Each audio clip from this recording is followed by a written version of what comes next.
Thank you for joining me again on BibleGlimpse. You know those nights when you've binge-watched a little too much Netflix and then you think to yourself, maybe I should have been more productive today? Well, Jacob in Genesis 32 probably had the same thought, but instead of Netflix, he ended up wrestling with, an actual angel. Talk about getting your money's worth on a Saturday's night. Let's dive into this heavenly showdown and see what it means. We'll sprinkle in maybe a little bit of humor, of course. Let's hear the word from the New International Version. Jacob also went on his way, and the angels of God met him. When Jacob saw them, he said, "This is the camp of God." So he named that place Mahanaim. Jacob sent messengers ahead of him to his brother Esau in the land of Seir, the country of Edom. He instructed them, "This is what you are to say to my lord Esau. Your servant Jacob says, I have been staying with Laban and have remained there till now.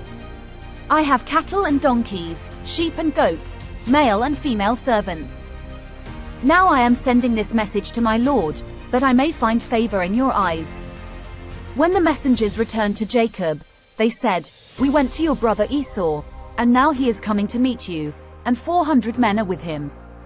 In great fear and distress, Jacob divided the people who were with him into two groups, and the flocks and herds and camels as well. He thought, if Esau comes and attacks one group, the group that is left may escape. Then Jacob prayed, "O God of my father Abraham, God of my father Isaac, Lord, you who said to me, 'Go back to your country and your relatives, and I will make you prosper,' I am unworthy of all the kindness and faithfulness you have shown your servant.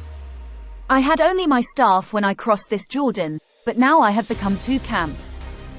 Save me, I pray, from the hand of my brother Esau, for I am afraid he will come and attack me, and also the mothers with their children. But you have said, 'I will surely make you prosper and will make your descendants like the sand of the sea, which cannot be counted.'"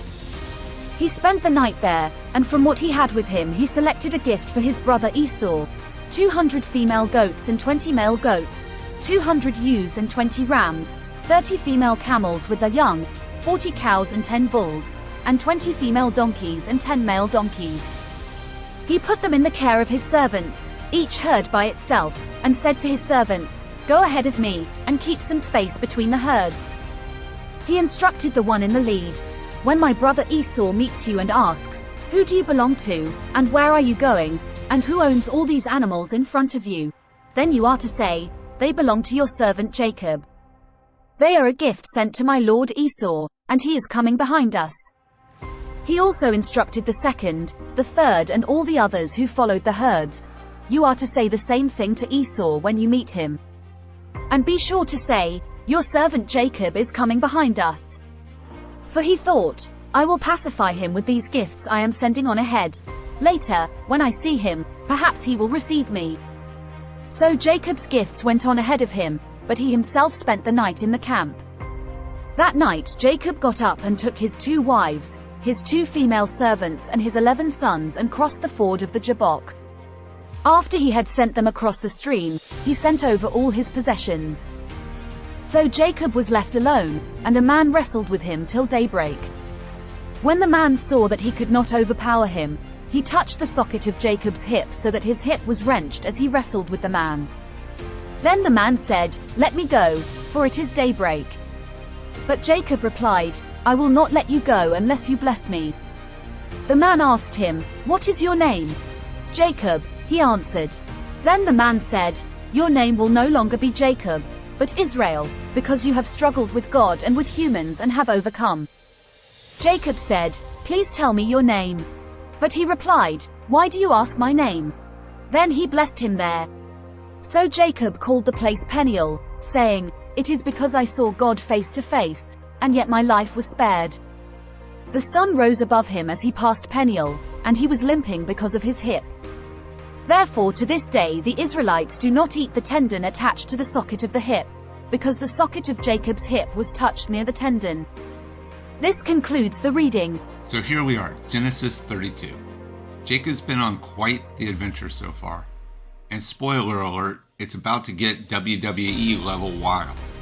Think back to that time when you tried to avoid that one relative at a family reunion because you may have borrowed their limited edition Pokemon cards without asking. Well, multiply that feeling by like 1,000. You have Jacob, preparing to meet his brother Esau again. He is stressed out. Maybe even planning his best escape route on the ancient version of Google Maps. Now looking back in Genesis 31, it gives us a taste of Jacob's anxiety when he says, "I was afraid, for I thought you would take your daughters from me by force." It's like when you accidentally read a message on WhatsApp, and then it says you've been seen. And your first thought is like, great, now I have to reply. You know, we've all been there with that. Then the unexpected happens. In the midst of the stressful family reunion prep, an unknown man suddenly decides to challenge Jacob to a wrestling match. It's like you're preparing for a job interview, and out of nowhere, someone's like, "Hey, want to play a quick round of Street Fighter?" The best part, this wasn't just any dude. Most interpretations say it's an angel or even a representation of God. That's right, the divine Almighty decided to take a break from celestial duties to drop by and grapple with a human. Maybe heaven was low on entertainment that day? Jacob and this mysterious entity wrestled all night, giving a whole new meaning to Netflix and chill. And you thought your Pilates class was tough?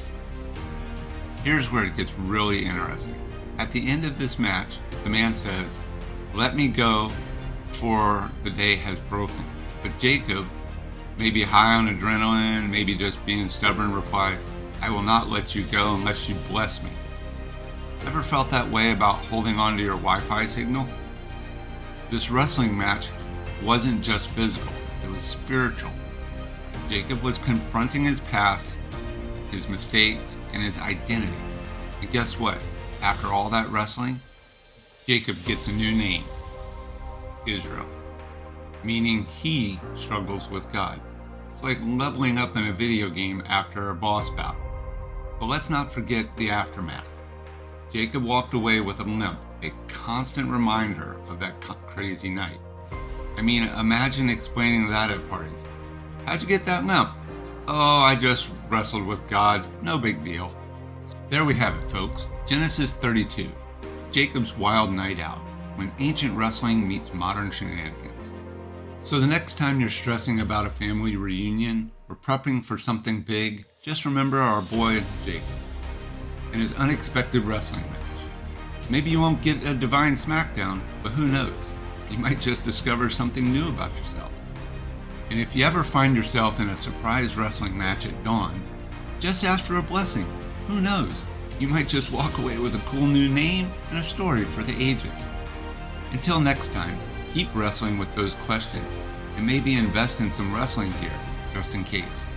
If you've enjoyed this biblical glimpse, don't forget to hit that like button, subscribe for more biblical escapades, and share with your fellow adventurers.